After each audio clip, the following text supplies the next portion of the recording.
All right, so welcome back, everyone, for another deep dive.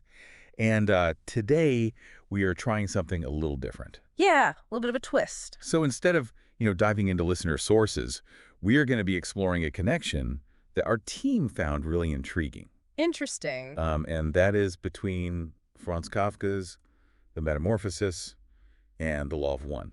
It's definitely an unusual pairing when you think about it. Yeah, So, on the surface, we've got a modernist novella, all about a guy who turns into an insect. right. And then on the other hand, we've got this channeled text that's all about spiritual evolution and cosmic densities. Yeah, not exactly two peas in a pod. Not at all. So, the Metamorphosis, for anybody who needs a refresher, is Kafka's masterpiece from the early 20th century. And Gregor Samsa wakes up one morning as a giant bug. That's right. It never actually tells us what kind of bug, Yeah. which kind of adds to that whole unsettling feeling you get. Right. And that ambiguity, I think, is really key. I agree. It makes you confront the absurdity of the situation, which I think mirrors the absurdity that we often find in our own lives. I think you're right. And the Law of One, for those who might not be familiar, is a collection of teachings that were channeled in the 1980s from an entity that called itself Ra. And it delves into some really, heady concepts. Hmm.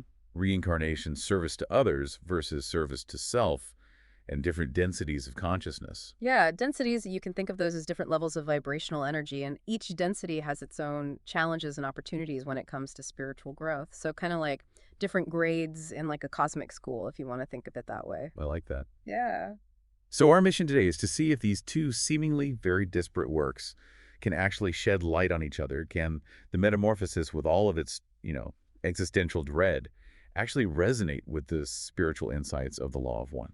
Well, let's see. And one of the parallels that kind of jumps out at you right away is this theme of transformation and the isolation that can sometimes come with it. Oh, yeah, absolutely. I mean, Gregor's transformation is like the definition of literal, Right. waking up as a bug.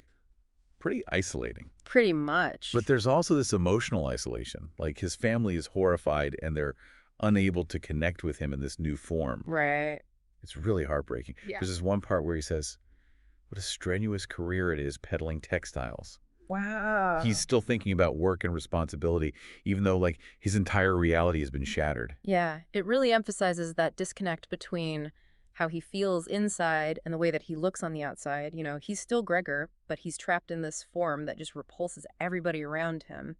And if we look at the Law of One, Rod describes this similar kind of isolation that people experience as they're growing spiritually and moving through the densities.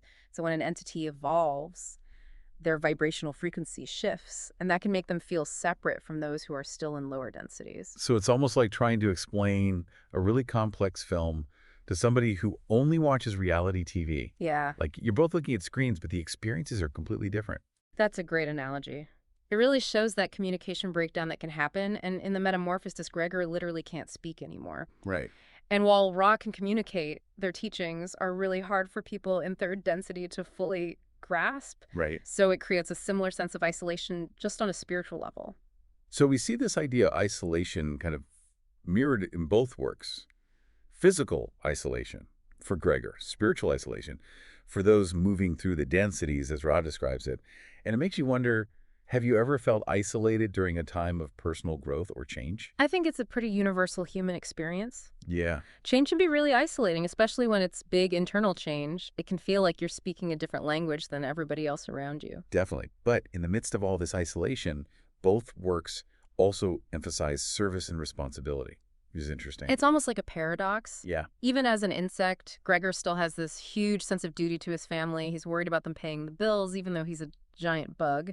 It's like his societal conditioning is so deeply ingrained that even this radical transformation can't shake it loose. whereas Ra's concept of service is so much broader, Yeah. more cosmic. Right. They talk about service to others as like this pathway to spiritual evolution, a way to speed up your journey through the densities. And this kind of service isn't about just doing what society expects or even necessarily doing things for other people. It's more about aligning your actions with a higher purpose, with love and compassion. But it's really interesting how both works, even with their very different approaches, highlight this tension between personal responsibility and this larger sense of service. Yeah. Like, are we serving because we feel obligated, or are we serving because we genuinely want to contribute to something bigger than ourselves? That's a really good question, and it's one that I think everybody has to figure out for themselves. Yeah. But I think that both Kafka and Ra are encouraging us to at least think about those motivations, where our sense of duty comes from, and if it really lines up with what we believe in. Yeah, are we doing things because we should or because we truly want to? So it's fascinating how both the metamorphosis and the law of one deal with these big ideas, but they also get really personal too. Exploring what it means to be you. Definitely. Gregor's transformation makes you think about what really defines a person. Is it our physical body? Is it being able to do certain things? Or is there something deeper? Yeah. His family can't even recognize him. His boss doesn't need him anymore. And even Gregor himself struggles to understand how he feels on the inside compared to what he looks like now. It's like he's invisible, Yeah. even though he's actually taking up way more space. Right. There's this sad scene where he tries to hold onto a picture of a woman he liked, Yeah. and his sister tries to take it away from him. It's like she's erasing the last bit of his humanity. Exactly. And that really makes you think, are we just a combination of how we look and what we do in society? Or is there something more to us that stays the same no matter what? Right, and the law of one has a completely different perspective on this, right? Totally. Rott talks about the self as something multidimensional, a mind-body-spirit complex that's on a journey through all these different levels of experience. Okay. They say that our true essence isn't limited by our physical form, but it actually lives in the spirit complex. So walk me through this spirit complex thing. It sounds pretty complicated. Well, you can think of it as the part of us that's eternal, the part that holds on to all the knowledge and lessons we've learned from all our past lives. It's the part that chooses to come into a physical body so it can learn and grow. Oh, okay. So it's like our higher self, the part that's always connected to that bigger cosmic energy. Yeah, exactly. And from Russ's viewpoint, being in a physical body is just one chapter in a much longer story of spiritual development. Which makes you think about Gregor's situation even more deeply. He's stuck in this physical form that doesn't match who he really is on the inside, his spirit, as I would call it. It really shows the limits of how we see things in third density. We get so focused on what's physical, what things look like, what roles we play, that we forget how vast our true being actually is. It's like we're all walking around in these really fancy costumes, and we totally forget that there's a whole person underneath. And both Kafka and Ross seem to be pushing us to look beyond those costumes, to explore the deeper parts of ourselves, no matter what our bodies look like. But it feels like that kind of exploration often comes from going through tough stuff. Yeah.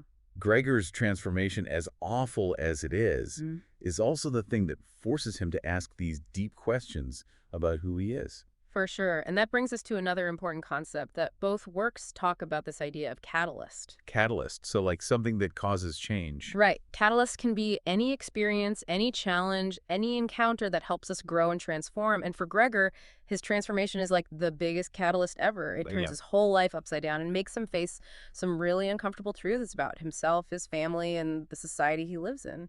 And it's not an easy process either. Oh, He's wow. literally reduced to scurrying around under furniture, hiding from his own family. But even in those moments of despair, he's forced to face his biggest fears and desires, his isolation, his inability to talk, his dependence on others. All of these things become chances for him to really look at his beliefs, his values, and how he understands himself. It's like his insect body is this strange, distorted mirror that's reflecting back parts of himself that he might never have seen otherwise. And the law of one takes this whole idea of catalyst and makes it even bigger on a cosmic level. Ross says that catalyst is essential for spiritual growth. It's the fuel that pushes us towards greater wisdom and understanding. So in a way, both the metamorphosis and the law of one are saying that challenges, even when they're hard, can actually be gifts in disguise. Right. They're opportunities to break free from beliefs that hold us back and step into a bigger sense of who we are. Exactly. It's about learning to see those hard times not as punishments, but as chances to grow. It's about changing how we see things, being willing to ask, what can I learn from this? Instead of, why is this happening to me? Okay, so we've got self-catalyst and transformation all working together in both of these works, but the metamorphosis is ultimately a tragedy, right? Gregor dies alone and misunderstood. How does that fit with the more hopeful outlook of the law of one? That's where things get even more interesting. The law of one doesn't ignore the tough stuff in life. They acknowledge that third density, the reality we're in right now, is often full of pain, suffering, and confusion. It's like we're all playing this cosmic game, but we're blindfolded.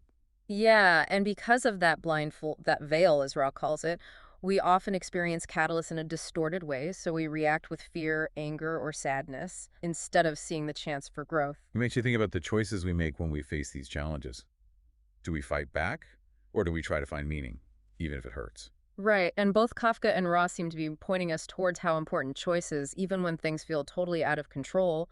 We always have a choice in how we react, how we understand our experiences, and how we choose to move forward. So it's not about avoiding challenges or pretending everything's perfect. It's about facing those challenges head on, being aware, and choosing to see them as opportunities to grow, even if it's hard. That's a powerful insight, and it leads us to another big idea that's woven into both the Metamorphosis and the Law of One, this idea of acceptance. Acceptance, like accepting that you've become a giant bug. Well, for Gregor, Mhm. yeah, but in a bigger sense, it's about accepting whatever our situation is without judging it or fighting against it. It's about surrendering to what is, even if we don't like it. Exactly, and it's not about giving up or just being okay with things. It's about recognizing what's true right now and then choosing how we want to respond from that place of clarity.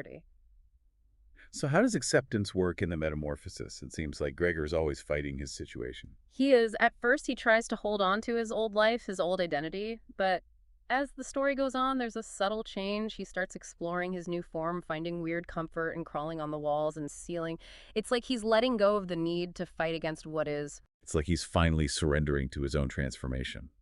And that surrender, that acceptance, is what opens up a new way of being, a new kind of freedom, even though he's still in this transformed state. So even though he's a bug, he finds some peace in accepting that's his reality. And the Law of One says the same thing. Ra emphasizes that acceptance is crucial for using Catalyst effectively. They suggest that resistance just creates more blockage and more problems. So if we're always fighting our experiences, we're basically making ourselves suffer more. Yeah, it's like swimming against a really strong current. You just tire yourself out, but you don't really get anywhere. But if you let go and surrender to the current, it can take you to places you never expected. Okay, so acceptance is key. Yeah. But how does it actually lead to real transformation? How do we go from just accepting our situation to actually growing and evolving from it? Now that's where things get really interesting. But before we jump into that, I think we should take a minute and appreciate how much we've already talked about. Yeah, we've gone from man-turned-bug to cosmic densities, from feeling alone to helping others, from what it means to be ourselves to the power of choice. It's amazing how these two works that seem so different can actually connect on such a deep level. I think it shows that there's some kind of universal language going on here, a language that speaks to what it means to be human no matter how it's expressed. And it feels like there's still more to uncover, more connections to find. Absolutely. Stick with us for the last part of our deep dive, where we'll explore the transformative power of seeking truth, the role of love and compassion, and the ultimate goal of spiritual evolution, as Raul describes it. All right, so we've talked about transformation and isolation, the nature of self, the power of choice, and the importance of acceptance. It feels like we're building up to something big here. Like, what's the whole point of all this according to the Law of One? Well, Ra talks about the goal of spiritual evolution being to reach unity consciousness. Unity consciousness. Okay, break that down for me. What does that actually mean? Imagine a state of being where that veil is completely gone. You see how everything is connected, not just in your head, but you actually feel it. You realize that we're all part of this one infinite creator, like sparks from the same divine source. Wow, that's a pretty huge concept. Mm. It's kind of hard to wrap my mind around it from our limited third density perspective. It's definitely a tough one to grasp, for sure, but I think both Kafka and Ra, in their own way, give us little glimpses of that unity. Okay, I see where you're going with this. Ra gives us the map to unity consciousness with their teachings, but Gregor, through his weird journey in the metamorphosis, seems to stumble into a version of it through all his suffering. Right, remember that scene where Gregor finds comfort in crawling on the walls and ceiling? He's not fighting his transformation anymore. He's found a strange kind of freedom, a way of being that goes beyond the limits of his physical body. He's touched a deeper reality in a way. So even though his situation is tragic, there's this element of transcendence. He's broken free from what society expects from the limits of his old life. And in that breaking free, there's a hint of unity. He's not bound by the same definitions of self or success or what it means to be human anymore. He's experiencing a different reality. But how does that connect to what Ross says about unity consciousness? I mean, Gregor's journey is pretty lonely. True, but his isolation also helps him understand things on a deeper level. Remember, Ra emphasizes that the path to unity consciousness is paved with catalyst. It's through those tough experiences, those encounters with the unknown, that we start to shed our limited perceptions and see how everything is connected. So Gregor's journey, as painful as it is, can be seen as like a mini version of the bigger spiritual journey that Ra talks about. Exactly. And while the Metamorphosis doesn't specifically talk about spiritual evolution, there's definitely a connection there. It's Yeah. like Kafka, through his writing, is tapping into those same fundamental truths about being human that Ra is trying to communicate through their teachings. That's what makes this whole comparison so fascinating. We've got this modernist writer dealing with isolation, alienation, and the absurdity of life, and somehow his work lines up with these esoteric teachings about cosmic consciousness and spiritual evolution. It shows you the power of art, literature, and storytelling to go beyond cultural differences and touch on universal truths, whether it's through absurdist fiction or channeled teachings. We're ultimately exploring the same questions. Who are we? What is reality? And what's our place in all of this? And maybe there isn't just one right answer to those questions. Maybe the journey itself, with all its ups and downs, is what helps us understand things better in the end. Exactly, as Rob often reminds us, the journey is the destination. It's through exploring, questioning, and experiencing things that we truly come to know ourselves and the universe. So where does this leave us, our listeners? What can we take away from this unexpected trip through Kafka and the Law of One? Maybe it's a reminder that transformation, as tough as it can be, is a crucial part of growing. It's through those moments where things break apart, those experiences that shatter our comfy illusions, that we get the chance to see a bigger reality. It's about being open to the unknown, the uncomfortable, even the absurd, and seeing those things as potential ways to understand ourselves and the universe better. And just maybe it's about realizing that even when we feel most alone, we're not really alone. We're all part of something huge, interconnected, and in the end, full of love. Wow, I got to admit, this deep dive has really made me think. I never would have thought that Kafka and the Law of One could have so much in common. And who knows what other surprising connections are out there waiting to be found. The journey of discovery never really ends. That's a great way to wrap things up. Thanks for joining us on this deep dive, everyone. We hope it's given you some new insights and inspired you to keep exploring, questioning, and searching for your own truth. Until next time.